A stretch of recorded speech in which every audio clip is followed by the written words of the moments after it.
নারী বিষয়ক সংস্কার কমিশনের কিছু সুপারিশ মোটেও সমর্থনযোগ্য নয়, কোরআনের বিপক্ষে যায় এমন কোনো সুপারিশ জনগণ মানবে না, এমন মন্তব্য করেছেন জামায়াতের আমির ডাক্তার শফিকুর রহমান। আর নির্বাচন ইস্যুতে তিনি বলেন, সংস্কার কার্যক্রম আন্তরিকভাবে করা হলে সরকার ঘোষিত সময়ের মধ্যেই নির্বাচন সম্ভব।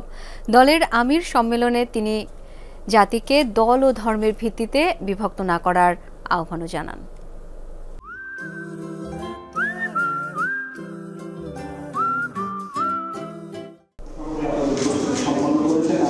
রাজধানীর মগবাজারে 2 দিনব্যাপী জামাতের জেলা ও মহানগরী আমির সম্মেলন। এতে প্রধান অতিথি হিসেবে বক্তব্য রাখেন জামাত আমির ডাক্তার শফিকুর রহমান। ওই কমিটি বাতিল করতে হবে, কমিটি শেষ তো রিপোর্টও শেষ। বক্তব্যে নারী বিষয়ক সংস্কার কমিশনের কিছু সুপারিশের বিষয়ে সম্পূর্ণ দ্বিমত পোষণ করেন জামাত আমির। আমরা বিস্মিত হয়েছি, আমাদের বিদ্যমান কালচার, তাহজিব, তামাদ্দুন এর সম্পূর্ণ বিপক্ষে গিয়ে তারা কিছু সুপারিশমালা এনেছেন। এগুলা বিবেচনা করার তো প্রশ্নই ওঠে না। তাদের কিছু কিছু সুপারিশ আল্লাহর বিধানের বিপক্ষে দাঁড়িয়ে তারা পেশ করেছে, কিন্তু কোরআনের বিপক্ষে দাঁড়িয়ে কোনো সুপারিশ দিবেন আর বাংলাদেশের মানুষ মেনে নেবে তা কখনো?